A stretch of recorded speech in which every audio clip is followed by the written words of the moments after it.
আজ পবিত্র ঈদ উল ফিতর। সারা দেশের মতো ঈদ উদযাপন করছেন কক্সবাজারের রুখিয়া টেকনাফের 14 লক্ষাধিক রোহিঙ্গা শরণার্থী। ঈদের নামাজ, শিশুদের নতুন পোশাক আর সীমিত সামর্থ্যের মধ্যেই আনন্দ ভাগাভাগি করছেন তারা। তবে উৎসবের আনন্দের আড়ালে রয়ে গেছে দারিদ্রতা, অনিশ্চয়তা আর নিজ দেশের সংস্কৃতি ও স্বজনদের স্মৃতি।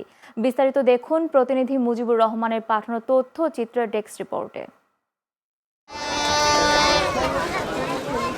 ঈদের দিন সকাল থেকেই কক্সবাজারের উখিয়া ও টেকনাফের রোহিঙ্গা শরণার্থী ক্যাম্পগুলোতে দেখা গেছে উৎসবের আমেজ। বিভিন্ন ক্যাম্পের খোলা মাঠ ও মসজিদে হাজার হাজার রোহিঙ্গা মুসল্লি একসঙ্গে ঈদের নামাজ আদায় করেছেন। নামাজ শেষে একে অপরের সঙ্গে কুলাকুলি করে ঈদের শুভেচ্ছা বিনিময় করেন তারা। আর খানো মাছ দেন ইতালঙ্গলি আলো দিন আলোর বেশি ব্যবহার আর তো এটা হনকান কিনাই যে আর তুন রোহিঙ্গা কেমন সারটা তো কি দিয়ে গিরা দিবা লাগে আর মানে ক্যাম্পর ভিতরে আর বেশি পরেশানি লাগে কে ফারাগি এনে আরা ইকে দিকে দূর দাঁড়ি এনে মানে কি অতদে গিয়া করি হইতাম এটা আড়াল ক্যাম্পর ভিতরে আর হন ধরনের মানে কি বাইরে যাইতো আর হন সরকার হন এলো নগর হিসেবে আর তুন ডরো যাই বললা ইসেই নলাগে এটা এখন আইরে মানে আর খাল হয়ে গিয়ে ফোন বেগুন বিয়া সাথে প্রস্তুত হয়ে গিয়ে এখন বিয়া সাথে করতে মানে আহত এখন করাইতো মুশকিলে খেয়াল্লা বলি বিয়া করলে এবার গদ দিয়া পড়ে জীবনী বাংলাদেশত মাইয়ে আরা এটা মানে জিয়ালখানার খদি হিসাবে আরা তো দিলেন মাইয়ে ডর ফেরেশানি। রোহিঙ্গা নেতা মোহাম্মদ জুবায়ের বলেন, ঈদের দিন তারা সবচেয়ে বেশি স্মরণ করেন নিজেদের সংস্কৃতি। নিজ দেশে থাকলে ঈদের নামাজ শেষে কবর জিয়ারত ও স্বজনদের সঙ্গে সময় কাটানো ছিল তাদের ঐতিহ্যের অংশ।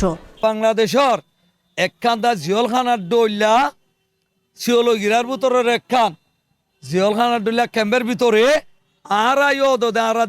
ইসলামী খুশির দিন ইতরে আরা ফালঙ্গজি বেশি পেরেশানি লই আরে ইতমানি খুশি যে জিজ্ঞা মনে কা যায় জেড়ে মনে হয় খুশি করিবারে হেন্ডিলা জিয়ারত তর করিবারে আরা কিন্তু নভারি।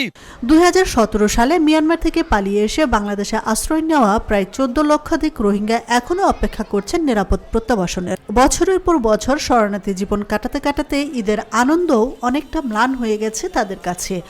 তবু সীমাবদ্ধতার মধ্যেই ঈদের আনন্দ ভাগাভাগি করার চেষ্টা করছেন রোহিঙ্গারা। তবে তাদের একটাই প্রত্যাশা, নিরাপদে নিজ দেশে ফিরে আবারও স্বজনদের সঙ্গে ঈদ উদযাপন করা। আশরাফুন নাহার মালা, চ্যানেল এস নিউজ ডেস্ক।